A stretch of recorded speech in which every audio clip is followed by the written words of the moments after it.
খাবার সংকটের কারণে নাইক্ষ্যংছড়ির লোকালয়ে দেখা গেল অসুস্থ মা হাতি।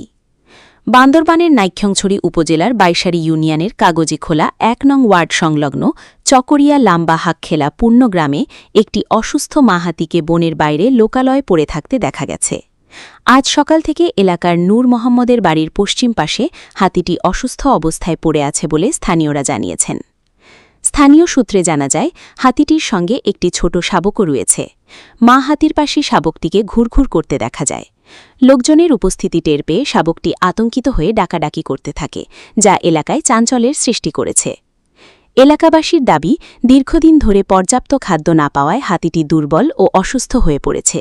দ্রুত চিকিৎসা ও প্রয়োজনীয় ব্যবস্থা না নিলে হাতিটির প্রাণহানির আশঙ্কা করছেন স্থানীয়রা। খবর ছড়িয়ে পড়ার পর ঈদগাঁও থেকে বন বিভাগের কর্মকর্তা উজ্জ্বল ঘটনাস্থলে পৌঁছান। সরেজমিনে দেখা যায়, নিরাপদ দূরত্ব বজায় রেখে স্থানীয়দের সহায়তায় হাতিটিকে ঔষধ প্রয়োগ করা হচ্ছে। এ বিষয়ে বন বিভাগের কর্মকর্তা উজ্জ্বল বলেন, ডাক্তারের পরামর্শ অনুযায়ী ঔষধ আনা হয়েছে, তবে এই চিকিৎসায় হাতিটি পুরোপুরি সুস্থ হবে কিনা তা এখনই নিশ্চিত করে বলা যাচ্ছে না। স্থানীয়রা দ্রুত অভিজ্ঞ ভেটেরিনারি চিকিৎসক ও বন বিভাগের উচ্চ পর্যায়ের হস্তক্ষেপ কামনা করেছেন, যাতে মা হাতি ও তার শাবক নিরাপদে বেঁচে থাকতে পারে। বান্দরবান থেকে হাবিবুর রহমান রনি, দৈনিক ক্রাইম জনতা।